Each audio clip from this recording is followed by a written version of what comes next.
አሁን ውስጣችሁ የተቀበረውን መስቀል ቆፍራችሁ አውጡት። እሌኒ የጌታን መቃብር ቆፍራ ምን አደረገች? እስቲ ውስጣችሁ የተቀበረውን መስቀል እስቲ የምታወጡ ካላችሁ አውጡት። እኔ በ3 ደቂቃ ትምህርቴን ልፈጽም።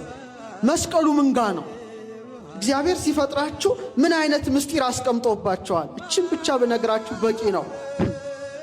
ሁሉ በእርሱ በሉ እስቲ ተጋጥመዋል።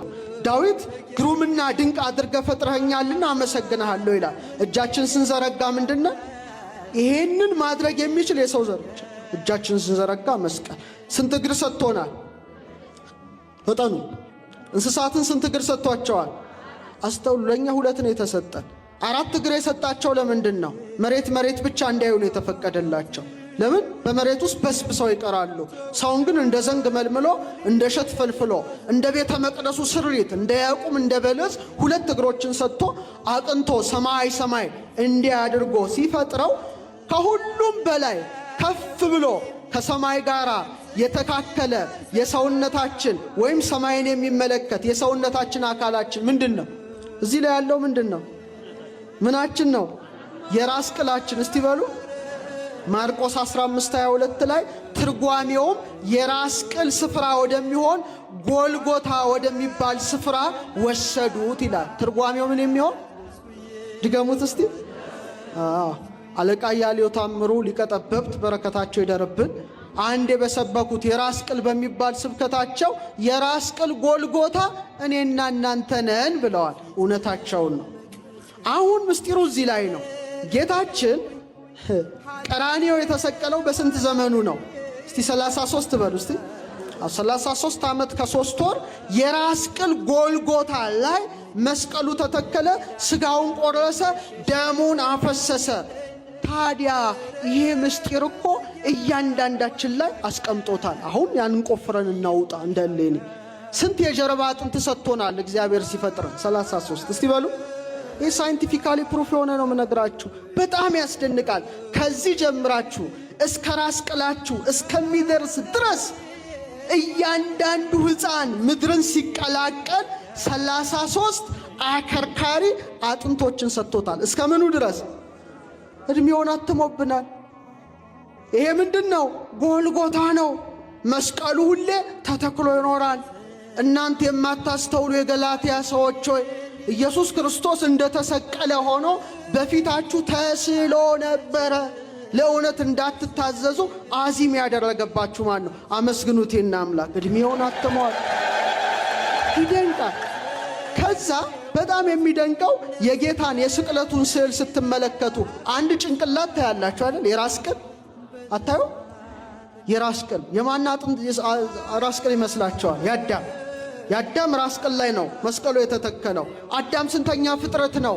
22ኛ ፍጥረት ነው። በተመሳሳይ መልኩ እግዚአብሔር ሰውን ሲፈጥረው የራስ ቅል አጥንታችን ሲቆጠር 22 ብቻ ነው። ደስ ይበላችሁ። 22 ስከል ቦንስ። ይህ እጅግ ይደንቃልና አሁን ዘመኑ ረቀቀና የሰው ልጅ ጭንቅላት ተከፈተ። አሁን የሰው ልጅ ጭንቅላት ሲከፈት እጅግ ከአይምሮ በላይ የሆነ ነገር ተገኘ። ምን መሰላችሁ? አንደኛው ሳይንቲስቶች ራሱ በጣም ጨንቋቸው፣ መጭነቅ ሳይሆን እኔ እንደምረዳው መንፈስ ቅዱስ ያናግራል። ማንንም ሊያናግር ይችላል። ነጭ ዛፍ የሚመስል አርበር ቪቴ ይባላል። ትሪ ኦፍ ላይፍ የሕይወት ዛፍ ብለው ሰየሙት። እንደ ዛፍ ነው። ሲበተን 12 ቅርንጫፎች ጭንቅላታችን ውስጥ አሉ። ስንት ቅርንጫፎች? ክሬኒያል ነርቭስ ይባላሉ። እነዚህ መስራት ካልቻሉ ማየት አትችሉም፣ መናገር አትችሉም፣ መስማት አትችሉም። ቁጥራቸው ስንት ነው? የሕይወት ሐረግ ማን ነው? ክርስቶስ ነው። ወአንትሙ አይጹቂሁ ቅርንጫፎቹ ማን ናቸው? ሐዋርያት ናቸው። የሰው ልጅ የከበረ ነው። ይህ ብቻ አይምሰላችሁ። እጅግ የሚገርም አንጸባራቂ ፈሳሽ የሰው ልጅ ጭንቅላት ውስጥ ይፈሳል። በ33ቱ አጥንቶች ውስጥ ይመላለሳል። ሳይንቲስቶቹ ሲያዩት ምን አሉ? እኛ ሌላ ነገር አንሰይምም፣ ክራይስት ኦይል የክርስቶስ ዘይት ነው አሉ። በጣም እኮ ሳይንቲፊክ ስሙ ራሱ የክርስቶስ ዘይት ነው። ዮሐንስ በመልእክቱ ውሸት የለም አለ። እሱ ቅዱሱ ቅባት አለ። ስለዚህ በኦሪቱ ቅባት እዚህ ጋር፣ በሐዲሱ ቅባ ሜሮን ለካህናት እዚህ የከበረ ነገር ነው። ይሄንን ያደረገ ማን ነው? መጨረሻ እንደው ሞባይላችሁን እስቲ ለጥሩ ተጠቀሙበት። እንደው አሉባልታ ከምታየው እስቲ ይሄንን ፈትሹ። ላሚኒን የሚባል ፕሮቲን አለ። ላሚኒን ጉግል አድርጉ። ላሚኒን ክሮስሴፕት ፕሮቲን ልክ ስትከፍቱት ጌታ እጁን እንደተሰቀለ ሆኖ እንደዘረጋ እንደተሰቀለ ሆኖ ውስጣችን ያለ ነው። ያ ሲሞት እንሞታለን። አይገርም? በሱ ሕይወት ነበረች፣ ሕይወትም የሰው ብርሃን ነበረች። ውስጣችን ለካ ያለው ማን ነው? ክርስቶስ ነው። ማን ነው? ድገሙት እስቲ። መጨረሻ እችን ነገር ላችሁ ልውረድ በአንድ ደቂቃ። ስንት ፊደል ውስጣችሁ አለ? ስንት ፊደል አለ? 12። ቱሽ ምን አይነት ትምህርት ቤት ነው የሚያስተምራችሁ? እዚህ ሀገር እኮ በጣም ቀሽም ነው። ዲኤንኤ ሲባል ሰምታችኋል? ሰው አልወለድኩም ብሎ ቢክድ ዲኤንኤ ሲመረመር እውነት ነው አይደል? እውነት ነው፣ ውሸት የለም። ተፈጥሮ እውነት ነው። ዲኤንኤ ምናችሁ ውስጥ ያለ ነገር ነው። ሁላችሁም ውስጥ አለ። ግን እዚች ሴላችሁ ኒውክለስ ውስጥ አለ፣ ውስጥ ማዕከል ውስጥ በጣም ይታያል በመሳሪያ። አሁን በጣም ያስደንቀው ዳዊት በስውር የተሰሩ አጥንቶቼን ያለው ማለት ነው። ሲታይ 6 ቢሊየን ፊደሎች አሉ ውስጡ። ስንት?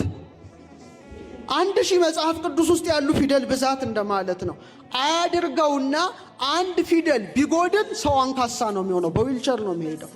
ድንቅ ነው ተፈጥሯችን። እሱ አይምሰላችሁም ያስደንቀው።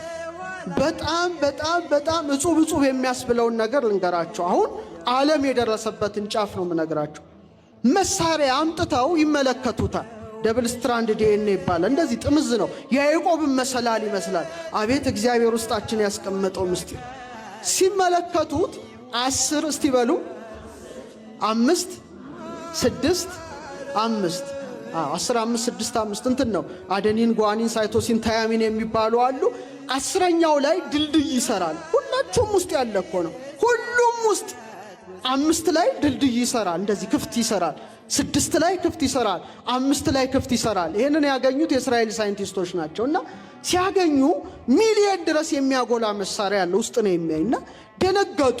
ምንድን ነው ሰው ላይ ይሄ ነገር? 10 5 6 5 10 5 6 5 እንደኛ ይምሰላችሁ። እዛ ሳይንሱም ዓለም መንፈሳዊም ዓለም ተባብረው ነው የሚሰራው። አሁን ጳጉሜን 2 አይታችኋል። የጨረቃ ግርዶሽ እንደዛ አይነት ነው። ሁሉም ተባብረው ይሰራል እውቀቱን ተጠቅሞና በኋላ መጽሐፍ እንትን የተከፈተው መዝሙረ ዳዊት መዝሙር 118 ላይ 22 አሌፋት ተከፈቱ። እስቲ ዮድ በሉ እስቲ። የእግዚአብሔር ቀኝ ማለት ነውና እጆች ሰሩኝ አበጃጁኝ ይላል። ዮድ 10ኛ ፊደል ነው። 5ኛው ፊደል ሄ ነው። 6ኛው ፊደል ዋው ነው። 5ኛው ፊደል ሄ ነው። ሲገጥሙት ያህዌ የሚለው የእግዚአብሔር ስም ቁጥር ነበረ ውስጣችን ያለው። ደስ ይበላችሁ ውስጣችሁ። አንድ ሰዓሊ ስዕል ስሎ መጨረሻ ምን ያደርጋል? ስሙን ጽፎ እንደሚፈርምበት እግዚአብሔር እኔና እናንተን ፈጥሮ ስሙን ውስጣችን አትሞብናል። መቅደሱን ደስ ይበላችሁ። አዎ እንደ ያዕቆብ እንደ በለስ 2 እግሮች አሉን። እንደ አደባባይ ሆድ ዕቃ አለን። እንደ ቅድስት ልብ አለን። እንደ ቅድስተ ቅዱሳን መክብበ ሕዋሳት ራስ አለን። እንደ መስቀል እጃችን እንዘረጋለን። እንደ 2 ጽላት 2 መዳፍ አለን። እንደ 10 ቃላት 10 ጣቶችን ማን ሰጥቶናል? እግዚአብሔር ሰጥቶናል። በዕለተ ቀዳሚት ከሥራ ሁሉ አረፈ። በተመሳሳይ መልኩ ዓርብ ተሰቅሎ ቀዳሚ ነፍሳትን ከሲኦል አውጥቶ ቀዳሚት በመቃብር አረፈ። አምላካችን፣ ንጉሣችን፣ ሕይወታችን፣ ብርሃናችን ኢየሱስ ክርስቶስ። ስለዚህ እስቲ ለሚፈሩ በሉ እስቲ ሰዎች ምልክትን ሰጣቸው። እንኳን ለኛ ለመላእክት የተሰጠ ምልክት ምንድነው?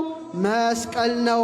ውስጣችን የተቀበረውን መስቀል፣ ጥላቻ የቀበረውን መስቀል፣ ቂም የቀበረውን መስቀል፣ ነውር የቀበረውን መስቀል፣ ዘረኝነት የቀበረውን መስቀል አውጥተን ያ መስቀል በግንባራችን ላይ ያንጸባረቀ ጠላት ሰይጣንን ድል እንዲነሳልን ቅዱስ ፈቃዱ ይሁንልን። ወስብሐት ለእግዚአብሔር።